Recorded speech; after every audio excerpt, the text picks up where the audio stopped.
Tenho a honra de participar desta sessão solene em um momento que ultrapassa o simbolismo do calendário. Um momento para reafirmar o compromisso das instituições brasileiras com a Constituição, a democracia e a soberania do Brasil.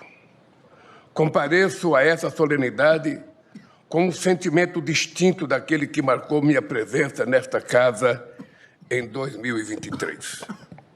Naquela ocasião, o Brasil ainda estava profundamente ferido pelo ataque frontal às instituições democráticas. Um ataque que tentou, sem sucesso, subverter a vontade soberana do povo brasileiro e romper a ordem constitucional. Hoje, participo desta celebração republicana com a confiança e a esperança renovadas. Confiança porque as instituições cumpriram seu papel. Esperança porque o Brasil demonstrou mais uma vez que é muito maior do que quaisquer golpistas ou traidores da pátria. Nesses últimos anos, o Judiciário tem sido o guardião da Constituição do Estado Democrático de Direito e da soberania do voto popular. O Supremo Tribunal Federal não buscou protagonismo, muito menos tomou para si atribuições de outros poderes. Agiu no estrito cumprimento de sua responsabilidade institucional. Defendeu a Constituição, garantiu a integridade do processo eleitoral e protegeu a liberdade do voto. Por agirem de acordo com as leis, ministras e ministros desta Suprema Corte enfrentaram toda sorte de pressões e até ameaças de morte. Mesmo assim, não fugiram de seu compromisso constitucional e reafirmaram que, no Brasil, divergências políticas se resolvem pelas urnas, pelo diálogo institucional e pelas leis. Senhor presidente, senhoras e senhoras, a Constituição não é apenas um pacto jurídico, ela é um pacto civilizatório. Exige o diálogo permanente entre executivo, legislativo e judiciário. Exige respeito mútuo e compromisso com o interesse público. O povo brasileiro não quer conflito entre instituições, quer estabilidade, justiça social e oportunidades. Quer um Estado que garanta seus direitos e que seja capaz de enfrentar os grandes desafios do nosso tempo. Em 2025, enfrentamos ataques externos à nossa soberania e nos mantivemos firmes. O Brasil respondeu com altivez, com base no direito internacional, com a força de suas instituições e, sobretudo, com a legitimidade conferida pelo povo. Reafirmamos que nenhuma nação se constrói sob tutela e que a democracia brasileira não se curva às pressões e intimidações de quem quer que seja. A ação penal 2668 representa um marco institucional histórico no nosso país. Aqueles que atentaram contra a democracia tiveram julgamento justo, acesso a todas as provas e amplo direito de defesa, o que só é possível em uma democracia. Os julgamentos e as condenações dos envolvidos fortaleceram a legitimidade democrática, a confiança na justiça e a ideia fundamental de que nenhuma autoridade está acima da lei. A democracia brasileira saiu desse processo mais forte, mais madura e mais consciente do seu valor. Democracia se constrói com eleições livres, mas se preserva com instituições capazes de defendê-las. Uma democracia sólida exige instituições confiáveis, mecanismos de prestação de contas e proteção contra abuso de poder. A condenação dos golpistas deixou uma mensagem clara.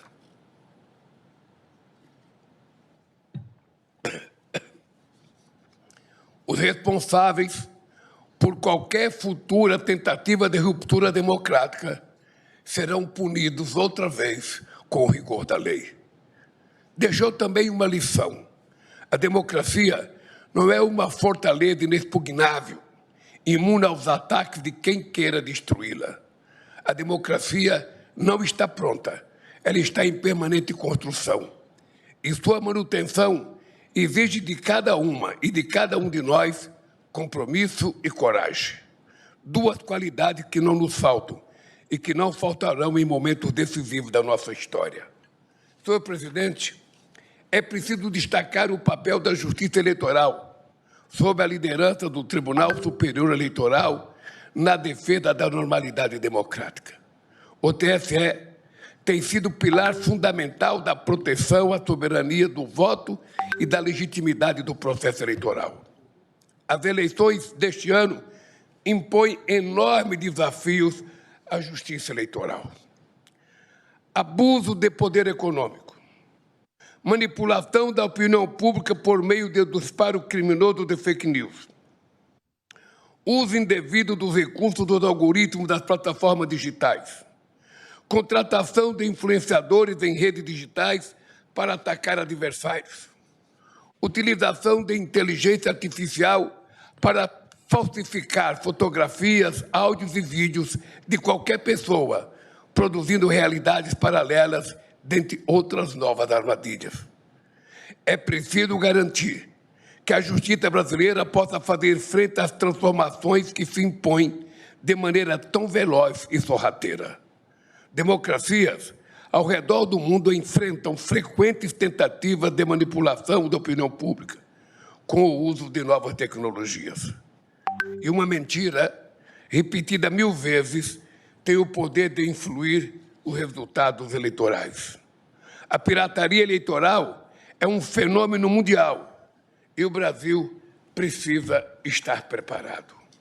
A justiça eleitoral deve ser capaz de agir com rigor, velocidade e precisão. Deve contar com modernas ferramentas tecnológicas para que a vontade popular prevaleça. Este é o desafio que se impõe não apenas à justiça eleitoral, mas à própria democracia. Um desafio que precisa ser compartilhado entre governos, instituições públicas, plataformas digitais e meios de comunicação. Cada qual com a sua parcela de responsabilidade na construção de um ambiente digital ético, plural e comprometido com os direitos fundamentais. A independência do Poder Judiciário permanece como condição indispensável para esse equilíbrio. Independência que não significa isolamento, mas sim convivência institucional harmoniosa.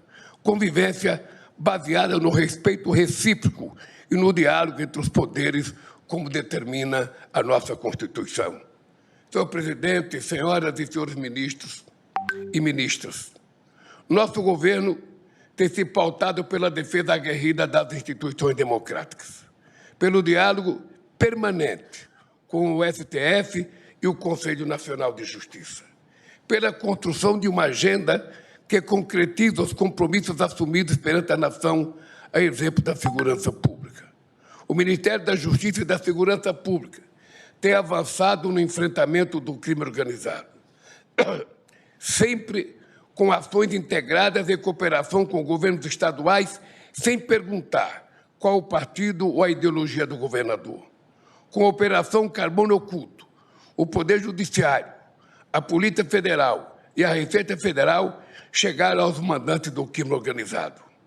Magnatas do crime, que vivem no andar de cima, que não estão nas comunidades, e sim em algum dos endereços mais nobres no Brasil e no exterior. Não importa onde os criminosos estejam, não importa o tamanho de suas contas bancárias. A Polícia Federal está aprofundando as investigações e todos, sem distinção, pagarão pelos crimes que cometeram. Senhor presidente, senhoras ministras e senhores ministros, assim como aconteceu no 8 de janeiro, Executivo, Legislativo e Judiciário se unem novamente por uma causa da mais extrema gravidade. Dados oficiais mostram que, em média, 4 mulheres são assassinadas por dia no Brasil. No ano passado, 1.470 mulheres foram assassinadas por maridos, companheiros, namorados, colegas de trabalho, conhecidos e desconhecidos. Isso é intolerável. Lançamos na próxima quarta-feira o Pacto Brasil de Enfrentamento ao Feminicídio entre os 3 poderes do Estado brasileiro. Assassinos e agressores devem ser punidos com rigor da lei, mas é preciso também educar os meninos e conscientizar os homens de que nada, absolutamente nada, justifica qualquer forma de violência contra meninas ou mulheres, seja na realidade ou no ambiente digital. Mais do que um pacto entre executivo, legislativo e judiciário, esse precisa ser um pacto que envolva toda a sociedade brasileira. Um pacto que envolva, sobretudo, os homens deste país, que precisam entender que não são donos de ninguém. As mulheres pertencem apenas a ela mesma e a mais ninguém. Senhor presidente, o Brasil que emergiu nos últimos 3 anos é um Brasil que recuperou seu lugar no mundo. Um Brasil respeitado, que voltou a dialogar com todas as nações, que ampliou o mercado. Um país que fortalece a economia e distribui renda. Um Brasil que saiu pela 2ª vez do mapa da fome, que atingiu os menores índices de pobreza e desigualdade da história, que isentou do imposto de renda grandes partes da classe média e da classe trabalhadora, que aliviou o orçamento e melhorou a qualidade de vida dos mais necessitados, que bateu recorde na geração de emprego e aumentou o poder de compra da população brasileira. Todos esses avanços só foram possíveis porque nos unimos e derrotamos aqueles que tentaram destruir a democracia, porque temos instituições fortes, independentes e comprometidas com a manutenção do Estado Democrático de Direito.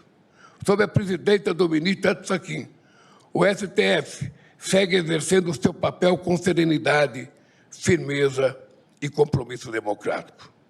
O novo ano judiciário, que se inicia hoje, exigirá, mais uma vez, debate público qualificado, diálogo respeitoso e instituições à altura da confiança da sociedade. Não temos o direito de errar. Quero terminar desejando que o Executivo, o Legislativo e o Judiciário estejam sempre à altura do Brasil e do povo brasileiro. Parabéns a todos e a todas e um feliz ano judiciário para todos nós. Muito obrigado.